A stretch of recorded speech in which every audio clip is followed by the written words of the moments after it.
حفص عمر بن الخطاب رضي الله تعالى عنه قال: سمعت رسول الله صلى الله عليه وسلم يقول: بني الإسلام على 5: شهادة أن لا إله إلا الله وأن محمد رسول الله، إقام الصلاة وإيتاء الزكاة وصوم رمضان وحج بيت الله من استطاع إليه سبيلا. وقال رسول الله صلى الله عليه وسلم في حديث آخر: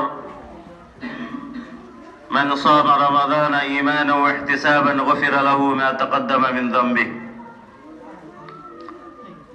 محترم حاضرین جمعہ، برادران اسلام، بزرگوں، عزیز بچوں اور بچیوں، عزت ماں اور بہنوں،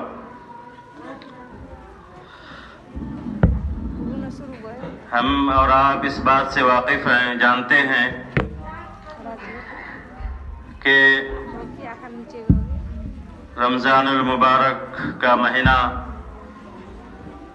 اب آنے ہی والا ہے۔ آج شعبان المعظم کی پہلی تاریخ ہے۔ رمضان المبارک کی اہمیت اور فضیلت ہم اور آپ ہر سال اس کے آنے سے پہلے اور اس کے آنے کے بعد سنتے ہیں اور اس پر عمل پیرا ہونے کی حتی المقدور کوشش بھی کرتے ہیں۔ محترم حضرات، صحابہ کرام، تبع تابعین اور بزرگان دین جو صحابہ کرام میں سے تھے، ان کا معمول یہ ہوتا تھا کہ رمضان المبارک کا مہینہ گزر جانے کے 6 مہینے تک رمضان المبارک میں کیے گئے اعمال، نیک کام، روزہ، سحری، افطار، تلاوت قرآن مجید، صدقہ و خیرات، جتنے بھی نیک کام کیے ہیں، ان کاموں کے اللہ رب العزت سے قبول کرنے کی دعا کرتے رہتے تھے کہ اللہ تعالیٰ جو ہم نے رمضان المبارک میں نیک اعمال کیے ہیں ان کو تو قبول عطا فرما۔ اور بقیہ 6 مہینے رمضان المبارک کے آنے سے پہلے 6 مہینے تک دعائیں کرتے رہتے تھے کہ اللہ اب ہمیں رمضان المبارک تک پہنچا دے۔ اور نبی کریم صلی اللہ علیہ وسلم سے مروی ایک حدیث ہے جس میں نبی کریم صلی اللہ علیہ وسلم رجب کا مہینہ داخل ہوتے ہی، شعبان سے پہلے جو مہینہ ہے رجب المرجب، اس مہینے کے داخل ہوتے ہی، وہ مہینہ شروع ہوتے ہی آپ صلی اللہ علیہ وسلم دعا فرمایا کرتے تھے: اللہم بارک لنا فی رجب و شعبان وبلغنا رمضان۔ اے اللہ تعالیٰ،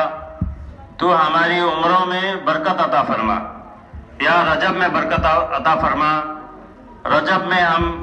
ہمیں تو زندہ رکھ، ہماری عمر کو لمبی کر دے، اور شعبان میں بھی تو برکت عطا فرما، وبلغنا رمضان، اور ہمیں رمضان تک پہنچا دے۔ یہ دعائیں نبی کریم صلی اللہ علیہ وسلم، صحابہ کرام اسی مقصد سے، اسی ادیشیہ کے تحت مانگا کرتے تھے کہ رمضان المبارک کی بہت بڑی فضیلت اور اس کی اہمیت ہے۔ رمضان المبارک چونکہ ہمارے سامنے ہے، آیا ہی چاہتا ہے، اب بس 1 مہینہ باقی ہے، اتنی بڑی نیکیوں کا مہینہ اب آنے والا ہے، تو اس مہینے میں یعنی شعبان المعظم کے مہینے میں ہمیں اس کے تئیں کیا تیاری کرنی چاہیے؟ کیا دنیاوی زندگی کے تحت، ضروریات کے تحت جو ہماری تیاری ہوتی ہے، سحری کا سامان، افطار کا سامان، کھانے پینے کا سامان جتنا سے ہائی کوالٹی کا سامان ہو سکتا ہے وہ تیار کریں. یہ تو دنیاوی ضروریات کے حساب سے ایک حساب سے ضروری بھی ہے، لیکن جو ہدایات، جو رہنمائی نبی کریم صلی اللہ علیہ وسلم کی طرف سے ہمیں اس مہینے میں ملتی ہے، رمضان المبارک کی تیاری کے حیثیت سے، کہ نبی کریم صلی اللہ علیہ وسلم رمضان کی تیاری کے لیے شعبان المعظم میں ابھی جو مہینہ شروع ہوا ہے اس مہینے میں زیادہ سے زیادہ روزہ رکھا کرتے تھے. حضرت عائشہ رضی اللہ تعالیٰ عنہ بیان کرتی ہیں کہ نبی کریم صلی اللہ علیہ وسلم اس مہینے میں یعنی شعبان المعظم کے مہینے میں اتنے زیادہ روزہ رکھا کرتے تھے کہ ان کی تعداد زیادہ سے زیادہ ہوا کرتی تھی. اکثریت کے حساب سے اکثر کا لفظ ہے، زیادہ سے زیادہ دن نبی کریم صلی اللہ علیہ وسلم شعبان کے مہینے میں روزہ رکھا کرتے تھے. اور نبی کریم صلی اللہ علیہ وسلم سے پوچھا گیا کہ آپ ایسا کیوں کرتے ہیں؟ تو نبی کریم صلی اللہ علیہ وسلم نے